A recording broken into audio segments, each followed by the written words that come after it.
अमित मालवीय ने कहा, 2014 के बाद प्रधानमंत्री मोदी की सरकार ने चंद्रमा मिशन को फास्ट ट्रैक पर रखा। चंद्रयान 2 को फंड किया और चंद्रयान 3 को चंद्रमा के दक्षिणी ध्रुव पर भेजा। भारत द्वारा लॉन्च किए गए सभी चंद्रमा मिशनों की कल्पना भाजपा प्रधानमंत्रियों के तहत की गई थी। चंद्रयान 3 की सफल लैंडिंग के बाद कांग्रेस और भाजपा में राजनीतिक बयानबाजी थमने का नाम नहीं ले रही है। कांग्रेस के नेता जहां देश की इस उपलब्धि का श्रेय देश के पहले प्रधानमंत्री जवाहरलाल नेहरू को देते हुए उनके साइंटिफिक टेम्पर को याद कर रहे हैं, तो वहीं भाजपा चंद्रयान मिशन की कामयाबी का श्रेय अपने पूर्व प्रधानमंत्री अटल बिहारी वाजपेयी और वर्तमान प्रधानमंत्री नरेंद्र मोदी को देते हुए यह कह रही है कि चंद्रयान मिशन का सपना भाजपा के प्रधानमंत्री ने देखा था। यूपीए सरकार ने फंड तक नहीं दिया था। भाजपा ने कहा है कि यूपीए सरकार ने तो इस परियोजना को फंड तक नहीं दिया था। कांग्रेस नेहरू के साइंटिफिक टेम्पर के बारे में मिथक बनाने का प्रयास कर रही है। उन्हें नेहरू का गीत गाना बंद कर देना चाहिए।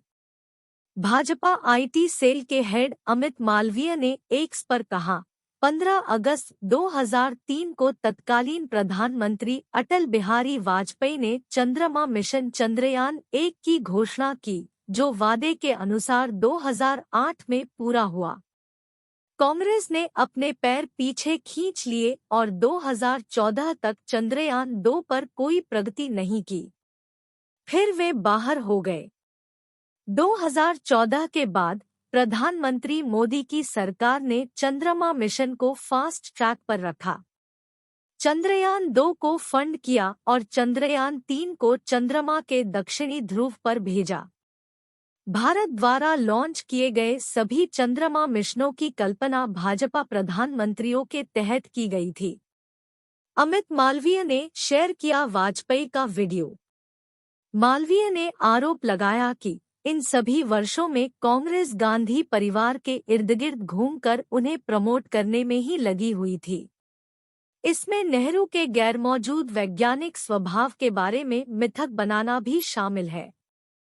मालवीय ने अपने एक और एक्स में कांग्रेस पर राष्ट्रीय महत्व की परियोजनाओं को फंड नहीं देने का आरोप लगाते हुए कहा, बहुत पहले नहीं, अक्टूबर 2013 में जब कांग्रेस के नेतृत्व वाली यूपीए सत्ता में थी, तब भी इसरो अपने दूसरे चंद्रमा मिशन चंद्रयान 2 के लिए एक लैंडर और एक रोवर विकसित करने के लिए अधिक धनराशि के लिए सरकार की मंजूरी का इंतजार कर रहा था। 2014 में भारत ने प्रधानमंत्री मोदी को चुना।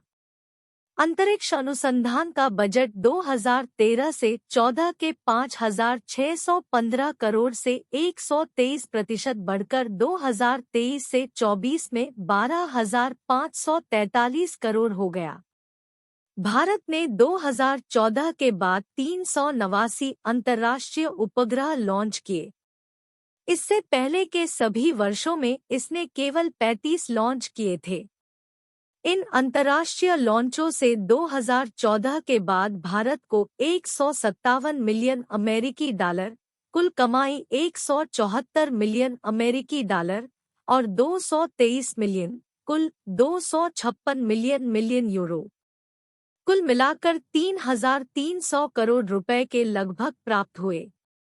आगे उन्होंने कहा, 2019 में चंद्रयान 2 को स्थापित करने के असफल प्रयास के बाद भारत ने चंद्रमा के दक्षिणी ध्रुव पर चंद्रयान 3 को भी उतारा। ऐसा करने वाला वह एकमात्र देश है। हमने हार नहीं मानी। इसलिए विपक्ष और विशेष रूप से कांग्रेस को नेहरू के गीत गाना बंद करना चाहिए और राष्ट्रीय महत्व की महत्वपूर्ण परियोजनाओं का समर्थन करने में अपने खराब ट्रैक रिकॉर्ड को देखना चाहिए।